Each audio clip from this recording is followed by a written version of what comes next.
Hello, എല്ലാവർക്കും നമസ്കാരം. ഞാൻ ടെന്നി. ഒരുപാട് വിഷയങ്ങളെക്കുറിച്ച് സംസാരിക്കണം എന്നുണ്ടായിരുന്നു.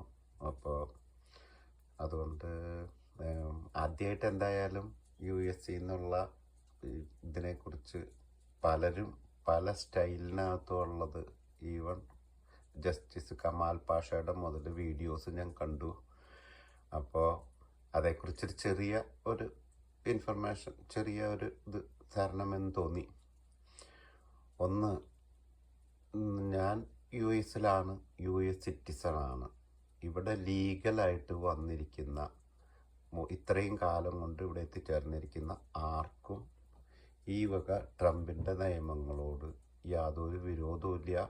അതിനകത്ത് നമ്മൾക്കാർക്കും എതിരായിട്ടുള്ള ഒന്നുമില്ല. പിന്നെ ഇല്ലീഗൽ ഇമിഗ്രൻസ് എന്ന് പറയുന്നത്, ഒരുപാട് പേര് ഇത് US ഒരു സ്വർഗമാണ് എന്ന് കരുതിക്കൊണ്ട് കണ്ടമാനം പൈസകൾ ഇടയ്ക്ക് നിൽക്കുന്ന ഇടനിലക്കാരായിട്ടുള്ള ഏജൻസികൾ വാങ്ങിയിട്ട് അവരെ മെക്സിക്കോ വഴിക്കും കാനഡ വഴിക്കും കൊണ്ടുവന്ന് ബോർഡർ കടന്നു വരുന്നവർ, അങ്ങനെയുള്ളവരാ ഇവിടുത്തെ 90% ഇല്ലീഗലായിട്ടുള്ള ഇമിഗ്രൻസ് ഇന്ത്യ എന്നുള്ളത്. പിന്നെ ഈ പറയുന്ന പോലെ ഇവിടുന്ന് പലപ്പോഴും റിലീജിയസ് ആയിട്ടുള്ള വിസകൾ കൊടുക്കാറുണ്ട്. അതിനെ മിസ്യൂസ് ചെയ്ത് അവർ വന്നിട്ട് ഇവിടെ മുങ്ങി നടക്കുന്നവർ, അല്ലെങ്കിൽ ഏതെങ്കിലും വിസിറ്റിംഗ് വിസയിലോ അല്ലാന്നുണ്ടെങ്കിൽ പണ്ടൊക്കെ ഈ കലാപരമായിട്ടുള്ള കാര്യങ്ങൾക്ക് വേണ്ടിയിട്ട് ഒക്കെ വിസ കിട്ടുമ്പോൾ ഇവിടെ വന്നിട്ട് ആ ഗ്രൂപ്പിൽ നിന്ന് ചാടി നിൽക്കുന്നവർ, ഇങ്ങനെയുള്ളവരൊക്കെ ഇവിടെ ഇല്ലീഗൽ വിസയാന്ന് പറയുന്ന അവസ്ഥയിലുള്ളത്. അല്ലാതെ നേരെ പോന്നുള്ള നിലയ്ക്ക് വന്നിരിക്കുന്ന എല്ലാവർക്കും അവനവൻ്റെ വിസയുണ്ട്. വിസയുടെ കാലാവധി കഴിഞ്ഞാൽ അടുത്തത് ആരെങ്കിലും അടുത്ത വിസ സ്പോൺസർ ചെയ്താൽ അല്ലാതെ ഇവിടെ നിൽക്കാൻ പാടില്ല. അത് അല്ലാന്നുണ്ടെങ്കിൽ അങ്ങനെ നിന്നേക്കുന്നവർ ആരും ഉണ്ടാവുമെന്ന് തോന്നുന്നില്ല. അപ്പോൾ ഒരിക്കലും ഹൈലി എഡ്യൂക്കേറ്റഡ് ആയിട്ടുള്ള ആൾക്കാർ ആരുമല്ല ഈ ഇതിനകത്ത് വന്നിരിക്കുന്നത് പ്രധാനമായിട്ട്. രണ്ടാമത്തത്, ഈ ഏത് രാജ്യത്തായാലും അതിക്രമിച്ചു കടക്കുക എന്ന് പറയുന്നത് നിയമപരമായിട്ട് തെറ്റ് തന്നെയാണ്. പ്രത്യേകിച്ചും അമേരിക്കയെ സംബന്ധിച്ച് നമ്മളുടെ അയൽവക്കക്കാരൻ്റെ വളപ്പിനകത്തേക്ക് കയറണമെങ്കിൽ അതുപോലും ഭയങ്കര റെസ്ട്രിക്ഷനാണ്. കാരണം ഭയങ്കര പ്രൈവസിയാണ്. ഈവൻ എൻ്റെ ഭാര്യയ്ക്ക് കൊടുക്കുന്ന ഒരു മെഡിസിൻ നിയമപ്രകാരം എൻ്റെ കയ്യിൽ തരാൻ പാടില്ല, അല്ലെങ്കിൽ അതിന് സാങ്ഷൻ ഉണ്ടാവണം. തരുന്നൊരു മെഡിസിനെ കുറിച്ച് എന്നോട് സംസാരിക്കില്ല, ഒരു ഡോക്ടർ എന്നോട് സംസാരിക്കില്ല, ഒരു അപ്പോയിൻമെൻറ്റ് പോലും ചെയ്യുന്നില്ല. അല്ലെങ്കിൽ പരസ്പരം ഞങ്ങൾ സപ്പോർട്ട് ചെയ്ത് ഞങ്ങൾക്ക് കുഴപ്പമില്ല എന്ന് പറഞ്ഞ് ലീഗലി ഞങ്ങൾ എഴുതി കൊടുത്തിട്ടുണ്ടായിരിക്കണം.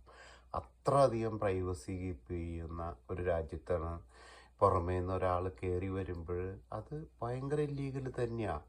അപ്പോൾ അതുകൊണ്ട് തന്നെ അവരെ ചങ്ങലക്കിട്ടു എന്ന് പറഞ്ഞാൽ ഇവിടത്തെ സംബന്ധിച്ചിടത്തോളം ഏറ്റവും വലിയൊരു തെറ്റ് തന്നെയാണത്. ഒന്ന്. രണ്ടാമത്തത്, ഈ പറയുന്ന ഇല്ലീഗലായിട്ടുള്ള ആളുകൾ വന്നു കഴിയുമ്പോൾ ഇവിടെ ഇല്ലീഗലായിട്ടുള്ള ഒരുപാട് പ്രവൃത്തികളിലേക്ക് പോകേണ്ടി വരുന്നു. കാരണം അവരെ സംബന്ധിച്ച് അവർക്ക് ജീവിക്കാൻ വേണ്ടിയിട്ട് അവർ ആദ്യത്തിലൊക്കെ ചെറിയത് നോക്കും. അത് കഴിഞ്ഞ് കഴിയുമ്പോൾ കൂടുതൽ ലീഗലായിട്ടുള്ള കാര്യങ്ങളിലേക്ക് പോകും.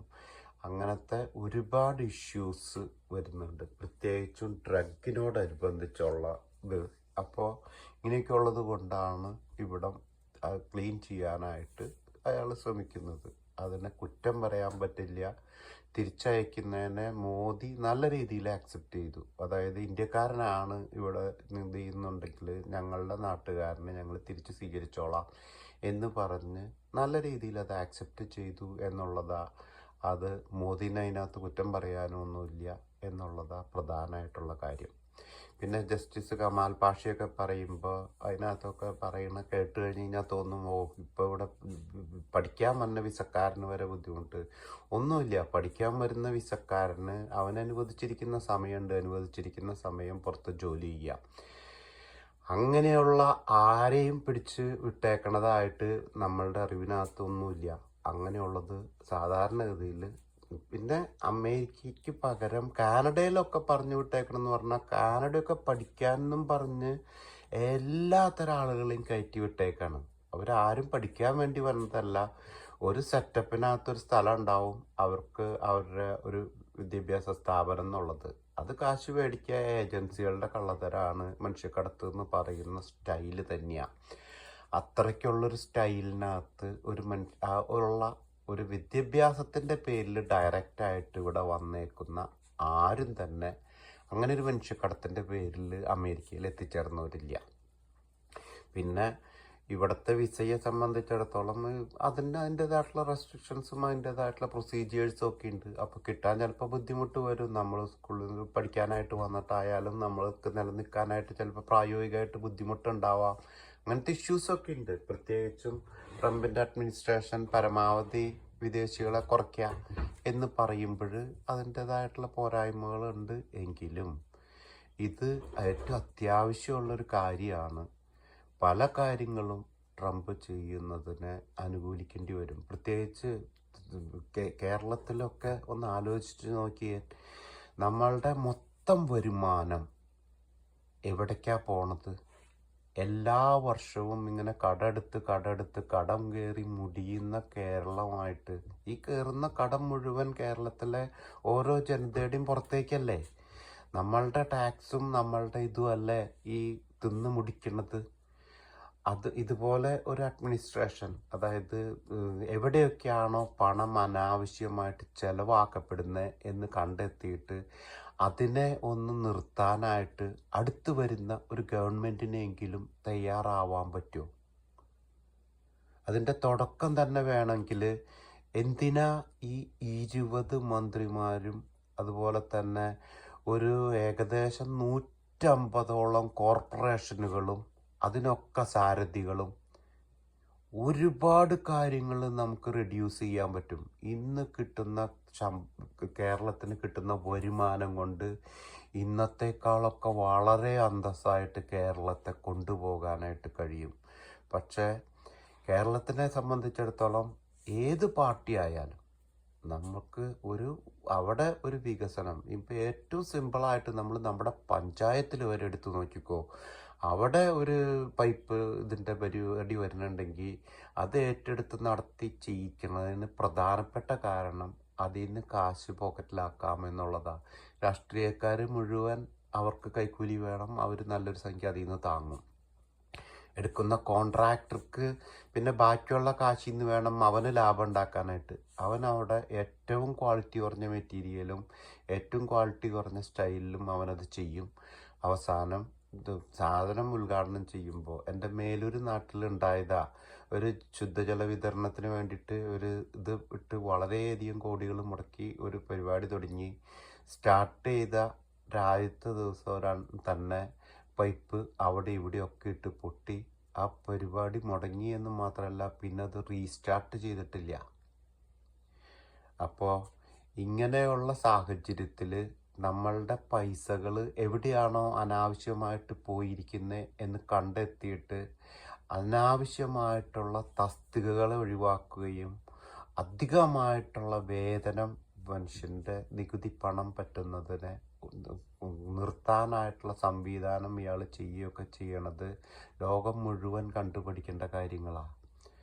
അപ്പോൾ അതുകൊണ്ട് കമാൽ പോഷയെ പോലുള്ള വിദ്യാഭ്യാസം വിവരം ഉണ്ടെന്ന് നമ്മൾ വിശ്വസിക്കുന്ന എന്നാൽ ചില മതത്തിൻ്റെ ഉള്ളിൽ നിന്നുകൊണ്ട് മാത്രം എല്ലാത്തിനും വിമർശിക്കുകയും പ്രവർത്തിക്കുകയും ചെയ്യുന്ന ആളുകളോട് പ്രത്യേകമായിട്ട് പറയാനുള്ളത്, നമ്മുടെ ആളുകൾ ആരും പേടിക്കൊന്നും വേണ്ട.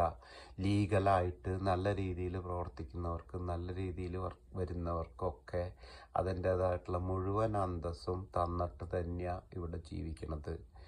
അപ്പോൾ അതുകൊണ്ട് തന്നെയാണ് ഇങ്ങനെ ഇവിടെ നന്നായി മുന്നോട്ട് പോണതും. അമേരിക്ക എന്ന് പറയുന്നത് പണ്ട് മുതലേ ഇതുപോലെ പുറമേ നിന്നുള്ള ആളുകൾ വന്നു ചേർന്നിട്ടുള്ള കൂട്ടം തന്നെയാണ്. അത് അവർ നിഷേധിക്കണമൊന്നുമില്ല, ഇപ്പോഴും അവർ തുറന്നിടുന്നുണ്ട്.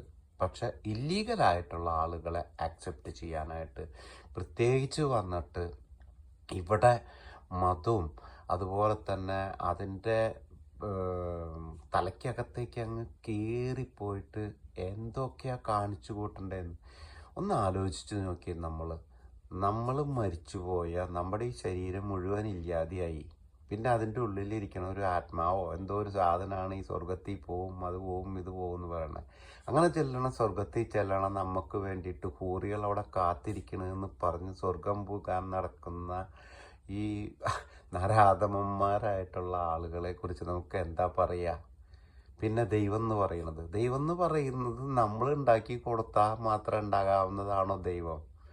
അയാളുടെ പേരിനെയും അയാളുടെ ഇതിനെയും ഒക്കെ ആരെങ്കിലും ഒരാൾ വിമർശിക്കുകയോ ആരെങ്കിലും ഒന്ന് പറയുകയോ ചെയ്ത് കഴിഞ്ഞു കഴിഞ്ഞാൽ അതോടുകൂടിയിട്ട് ലോകം മുഴുവൻ അങ്ങ് ഇല്ലാതെയാവും, അവനെ നശിപ്പിക്കണം, അതാണ് ഏറ്റവും വലുത് എന്ന് പറയുന്ന ഏത് മതം ഉണ്ടെങ്കിലും, അത് ഏത് മതമായാലും ഏത് ദൈവമായാലും അതൊരു ദൈവമല്ല. ആ മതം എന്ന് പറയുന്നത് സ്ഥാപിത താല്പര്യത്തിന് മാത്രമുള്ള സാധനമാണ്. ഒരു ദൈവം എന്ന് പറയുന്ന ഒരു സങ്കല്പത്തിന് ആരെങ്കിലും വിശ്വസിക്കുന്നുണ്ടെങ്കിൽ അത് മനുഷ്യൻ്റെ നന്മയ്ക്ക് വേണ്ടിയിട്ടായിരിക്കും. അത് നന്മയിലൂടെ നന്മയിലേക്ക് എത്താൻ മാത്രമേ പരിശ്രമിക്കുള്ളൂ. അത് ലക്ഷ്യം നല്ലതുപോലെ തന്നെ മാർക്കും നല്ലതായിരിക്കണം എന്ന് ഗാന്ധി പറഞ്ഞിരിക്കുന്നത് പോലെ അത് എപ്പോഴും അങ്ങനെ ആയിരിക്കണം. അതല്ലാത്ത എന്തുണ്ടെങ്കിലും നമ്മൾ ചിന്തിച്ചു നോക്കുക. അത് ജസ്റ്റ് മതത്തെക്കുറിച്ചൊന്ന് ടച്ച് ചെയ്തെന്ന് മാത്രമേ ഉള്ളൂ. ഇവിടുത്തെ വിഷയം അതല്ല. ഇവിടുത്തെ വിഷയം നമ്മൾ ഈ ഇല്ലീഗലായിട്ടുള്ള ഇമിഗ്രൻസിനെ വിടുന്നതിനെ കുറിച്ചുള്ളതാണ്. ലീഗലായിട്ടുള്ള ഇമിഗ്രൻസ് എല്ലാവരും ഒരു പരിധി വരെ അതിന് സപ്പോർട്ടഡ് ആണ് എന്ന ഇതിനകത്ത് പറയാനുള്ളൂ. അപ്പം നന്ദി, നമസ്കാരം.